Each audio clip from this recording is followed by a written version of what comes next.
নন্দ পিতাৰ ঘৰত কৃষ্ণ লাহে লাহে ডাঙৰ হ'বলৈ ধৰিছে।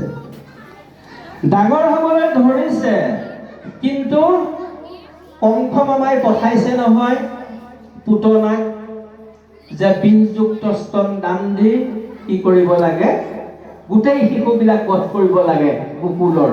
এই গোটেই শিশুবিলাকৰ ভিতৰতো কৃষ্ণও আছে। তেতিয়াহ'লে পুতনাক যে পঠিয়ালে বীজযুক্ত স্তন দান দি কৃষ্ণক বধ কৰিবলৈ, মূল উদ্দেশ্য কৃষ্ণক বধ।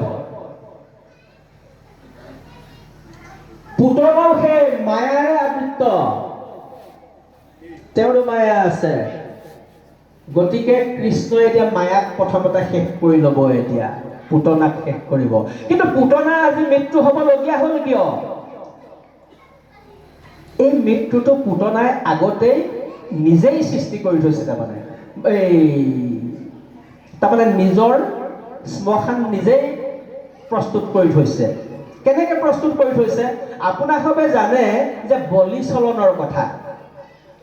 যেতিয়া ভগৱন্তই বামন অৱতাৰ লৈ বলিৰ যজ্ঞত উপস্থিত হৈছিল, তেতিয়া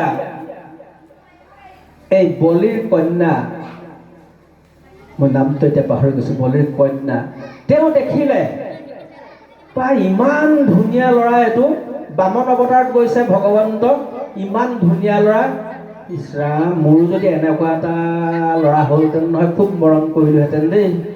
মাতৃয়ে সন্তানক মৰম কৰিবলৈ হ'লে কি কৰিব? কোলাত ল'ব, গাখীৰ খুৱাব, মানে সেইটো ভাৱ আহিল। সেইটো ভাৱ অহাৰ লগে লগে অন্তৰ্যামী ভগৱন্তই তথাস্তু, তুমি যেতিয়া মোক পুত্ৰ হিচাপে বিচাৰিছা, পাবা পুত্ৰ হিচাপে। ইয়াৰ পিছত কি হ'ল? চলনা হ'ল। তিনিপদ ভূমি বুলি কওঁতে গোটেইখিনি গুচি গ'ল। কোন ল'ৰা সন্তানেনো বাৰু বাপেকৰ সম্পত্তিখিনি বেলেগে লৈ গ'লে মানে খং নুঠিব, নহয়নে? এতিয়া সেই বলিৰ কন্যাৰো খং উঠিল। তেতিয়া আকৌ কি ভাবিলে, সেই এনেকুৱা ল'ৰা, এনেকুৱা যদি মোৰ ল'ৰা হ'লহেঁতেন বিষ খুৱাই মাৰিলোহেঁতেন, বোলে তথাস্তু। এতিয়া সেই বলিৰ কন্যা, সেই সত্য যুগৰ এতিয়া দাপৰ যুগত আহি কি হ'ল? সেই পুতনা। প্ৰথমতে কি কৰিছিলে?